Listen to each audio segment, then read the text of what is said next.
BB 25, single for the third time this year, scrolling through Instagram like the masochist I am.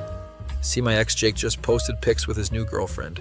She's gorgeous, fit, and apparently runs a dog rescue. Basically Mother Teresa with abs. That's fine, I didn't want to see him happy anyway. Scroll down more.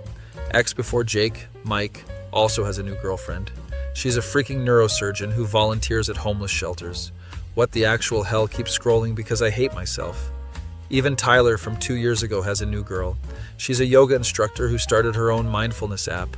Starting to see a pattern here. All my exes upgrade to these perfect women after dating me. Am I like a training course for relationships? How to appreciate a good woman 101. Date Femanon first. Decide to investigate this phenomenon. Text my friend Ashley. Hey, have you noticed all my exes find amazing girls after me? She takes forever to respond, and finally yeah, I've been meaning to talk to you about that. Oh no, she comes over with wine and what she calls an intervention snack board. Basically just cheese and crackers, but whatever. So what exactly do you want to tell me? She takes a deep breath. Remember when you dated Jake and made him delete every female contact from his phone? They were threats to our relationship. His dentist was a threat. She could have been. Ashley continues listing my greatest hits.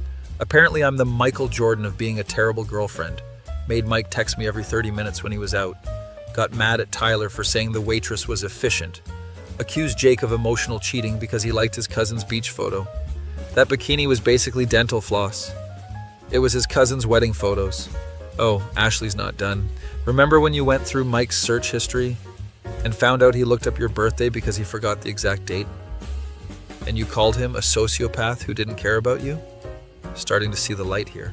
Or when Tyler's mom said she liked his ex, and you made him choose between you and his family, and he chose his family? Yeah, that one hurt.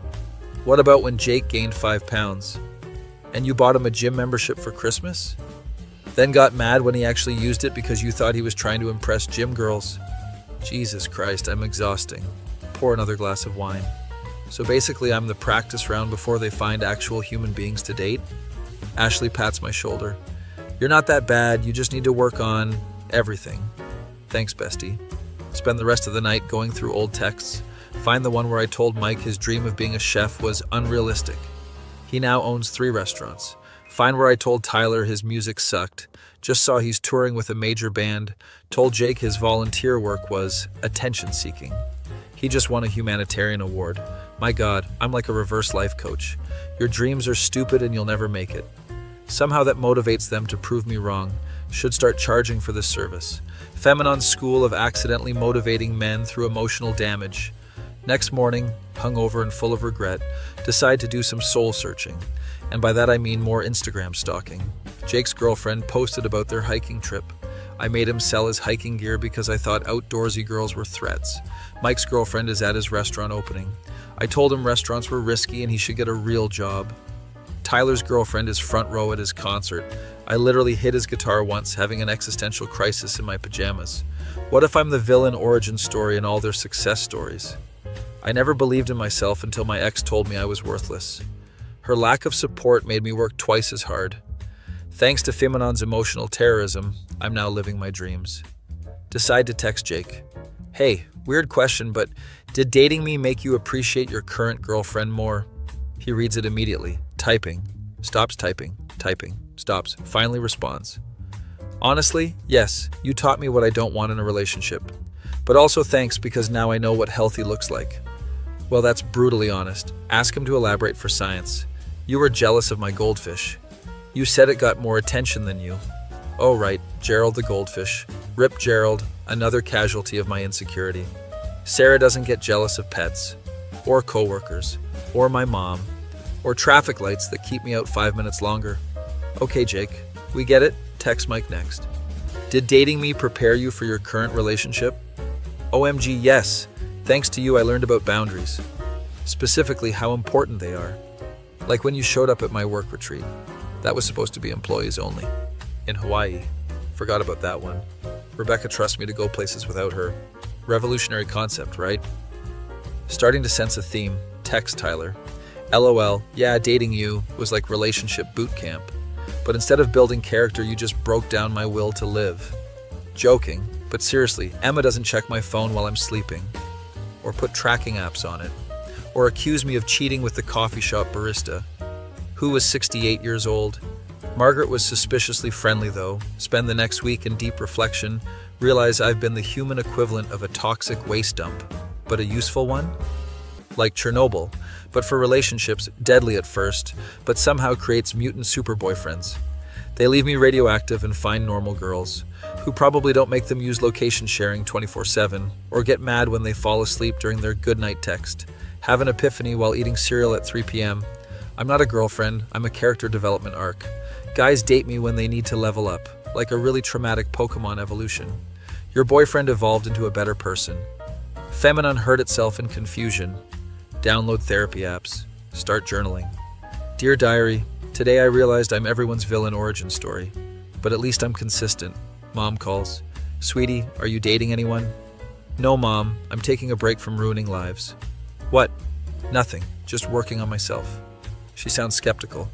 Probably remembers when I accused my high school boyfriend of cheating because he was lab partners with another girl in mandatory assigned seating for chemistry class. Decide to make a list of all my toxic traits, run out of paper, switch to Google Docs, hit the character limit, start a spreadsheet instead. Categories include unreasonable jealousy and emotional manipulation. Subcategories include gaslighting and that time I cried because he liked someone else's mac and cheese recipe. It was his grandmother's recipe. She'd been dead for 5 years, somehow made it about me not being a good cook. Week 3 of self-improvement. Haven't accused anyone of anything. Personal record. See cute guy at coffee shop. He smiles at me. Old me would have already planned our wedding and named our kids. New me just smiles back and keeps walking. Growth. Ashley calls to check on me. How's the rehabilitation going? Great, I haven't cyberstalked anyone in 72 hours. That's progress? Tell her about my revelation. So basically, I'm the tutorial level for relationships. Guys have to beat me to unlock healthy girlfriend mode. That's one way to look at it. She's trying to be supportive. Maybe you could date someone who's already been through a toxic relationship. Like finding someone with antibodies. Exactly, someone pre-traumatized. But then they'd recognize my bullshit immediately. Isn't that the point? Damn, therapy. Ashley hits different. Month 2 of operation, don't be garbage. Still single but less chaotic. Matched with someone on Tinder. His name is Alex. He seems normal. Hasn't mentioned his ex yet. That's suspicious. Old me would have interrogated him by now. New me just enjoys conversation. We plan a coffee date. Don't even check his social media beforehand. Who am I becoming? Show up to date without pre-planned accusations. He's actually nice. Mentions he has female friends. Don't immediately demand their social security numbers. Personal victory. He talks about his job. Don't tell him it's meaningless. He mentions his gym routine. Don't accuse him of trying to attract other women. Is this what normal people feel like? Date goes well. He texts me the next day. Don't analyze response time down to the second. Don't draft 17 different replies. Just respond normally. Ashley is shook. You went on a date and didn't create any drama? Who are you and what did you do with Femanon? Realize I might actually be improving. Then Alex mentions his ex. Here we go. She was pretty controlling. Takes everything in me not to take notes. Always wanted to know where I was. Went through my phone constantly. Got jealous of my colleagues. Oh my God. He's describing me, not literally me, but my spiritual twin. Another chaos demon disguised as a girlfriend. Sounds rough. How did you deal with that? Therapy, mostly. And now I know all the red flags. Suddenly very aware of my own red flags. Like a walking communist parade, he asks about my past relationships. They all end up finding better girlfriends after me. Like significantly better. One's dating a pediatric surgeon who rescues orphans in her spare time. He laughs. Maybe you're like a relationship finishing school. They learn what they want by experiencing what they don't want. That's actually brilliant. So I'm like the control group in the experiment of love? Exactly. Essential for scientific progress. This man gets it. We keep dating. I keep working on myself. Catch myself about to do toxic things. Stop before I become the old me. Like when I almost asked for his Instagram password. Or when I nearly showed up at his job unannounced. Or when I considered hiring a private investigator for his company softball game. Progress isn't linear. 3 months later, Alex and I are still together. Haven't destroyed his life yet. He still has female friends. I haven't accused him of cheating. even when he helped an old lady with groceries. She was clearly 80, but still, growth is growth. Run into Jake at the store, he's with Sarah. She's even prettier in person, and she genuinely seems nice, like disgustingly nice. Helps elderly people cross the street, nice. Femanon, how are you? Why is she being friendly? Shouldn't she hate me?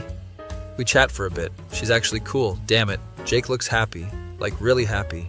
Not the nervous happy he was with me, where every smile was followed by fear. Actual, genuine happiness. Good for him, I guess. They leave and Sarah hugs me goodbye. What kind of sorcery is this? Text Ashley immediately. Jake's new girlfriend just hugged me. I think she might be a witch, or just a decent person. Same thing. Get home and reflect. Maybe I wasn't just toxic, maybe I was toxically educational, like radioactive spider that creates Spider-Man.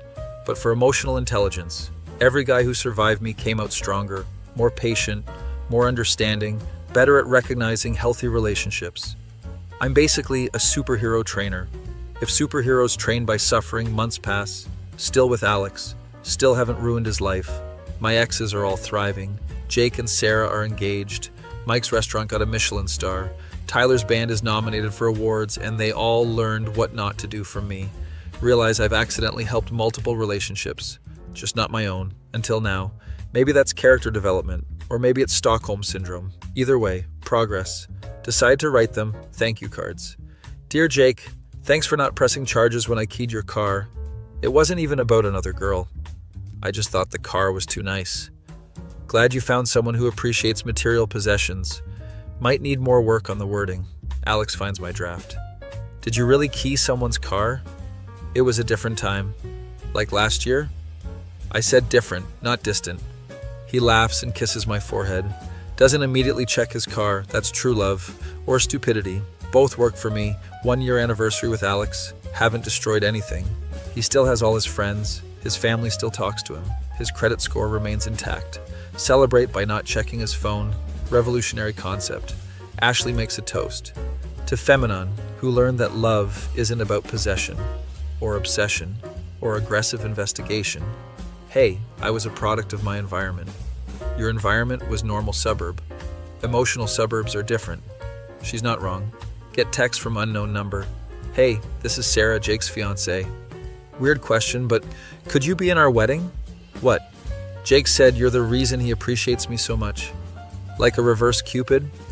You shot him with arrows of trauma that led him to true love. This is the weirdest request ever, but also kind of sweet, in a twisted way. I'll think about it. Immediately text Ashley. Jake's fiancée wants me in their wedding. As a cautionary tale, as a Cupid apparently. A dysfunctional Cupid. Those are just called humans. Fair point. Sitting here eating chips, realizing I've become a relationship urban legend. Date Femanon and find your soulmate. She'll show you everything you don't want. Like a haunted house, but for romance. Survivors get true love. Should start a business. Femanon's finishing school for future husbands. Learn boundaries the hard way. Discover what healthy looks like by experiencing the opposite. Money back a guarantee if you don't find someone better. All dates include complimentary therapy recommendations. Alex proposes a year later, says yes immediately, don't even check his browser history first. True growth, planned small wedding. All my exes are invited, with their better girlfriends. It's like a reunion of my survivors. They compare notes at the reception. She made me use 3 different tracking apps. Only 3? She made me live stream my entire day. Did she also accuse your dog of being too friendly? My fish apparently had romantic feelings for me. They toast to their shared trauma and their current happiness. I'm basically a matchmaker, just with extra steps and emotional scars. But look at the results. Alex gives speech. Thanks to Femanon's past relationships, I knew exactly what I was getting into, and loved her anyway. Possibly because I have Stockholm Syndrome. But that still counts. Everyone laughs, even me, because he's not wrong, years later. Run into my high school boyfriend, the one from chemistry class.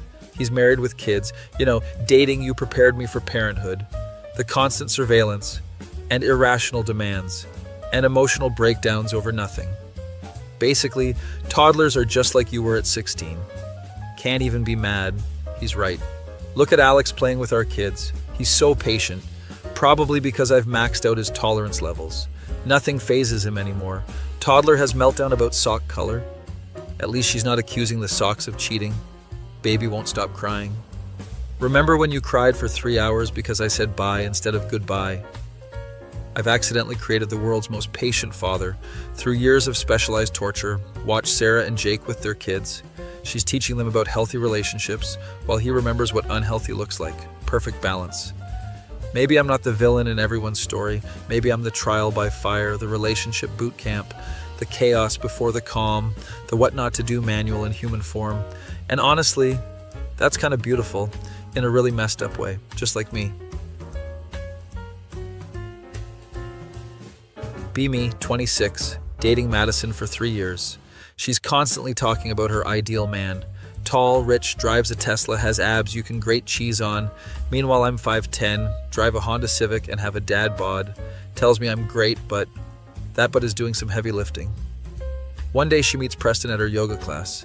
Preston has everything on her checklist. 6'3", tech startup CEO, drives a white Tesla, probably shits cryptocurrency. Madison suddenly needs to find herself. Classic breakup line. It's not you, it's me. Sure, Madison, and my Civic is actually a transformer. She moves out within a week, starts posting pics with Preston immediately. # couple goals, # blessed, # upgraded life. Preston takes her to Dubai, Paris, Tokyo. I take myself to Taco Bell. We are not the same. See them at Whole Foods once. Preston's buying $300 worth of organic everything. I'm there for the free samples. Madison sees me and does the awkward wave. Preston doesn't even acknowledge my existence, probably thinks I'm the help. Months go by. Madison's posts get more obnoxious. My king planned a surprise helicopter date. Blessed to have a man who speaks 5 languages. I speak 2, English and sarcasm. Apparently that wasn't enough. Friends tell me to move on, download dating apps, match with girl named Brittany. She's cool, likes video games and pizza, doesn't require a credit score to date. We start hanging out. Life is actually good. Then one night at 2 a.m., doorbell rings. It's Madison. She's crying harder than my bank account after Christmas. Can we talk? Let her in because I'm stupid. She sits on the couch we bought together, starts sobbing about Preston. He's so perfect, it's exhausting. Excuse me, what? He wakes up at 4 a.m. to meditate. Makes me drink green juice that tastes like lawn clippings. Schedules our sex on his Google Calendar. That last one hits different.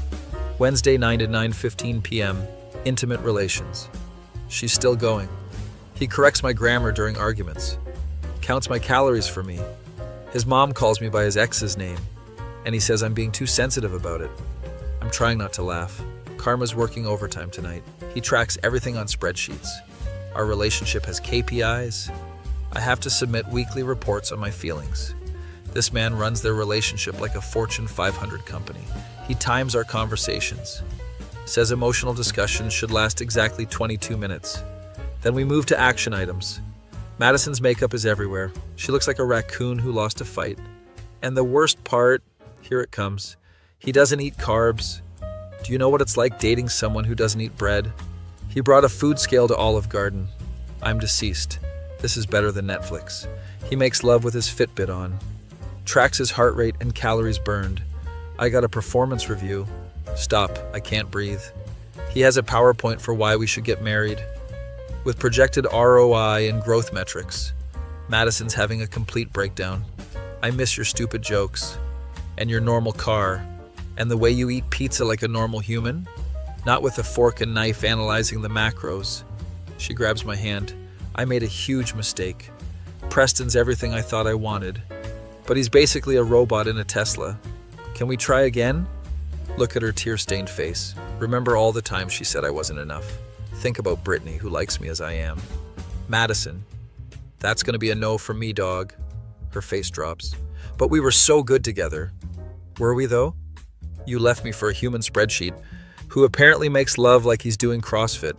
She starts ugly crying again. I was an idiot. Yes, Preston's exhausting. Sounds like it. I want normal back. Should have thought of that before. She begs for another hour. Goes through the 5 stages of grief. Denial. This isn't happening. Anger. You're being petty. Bargaining. I'll do anything. Depression.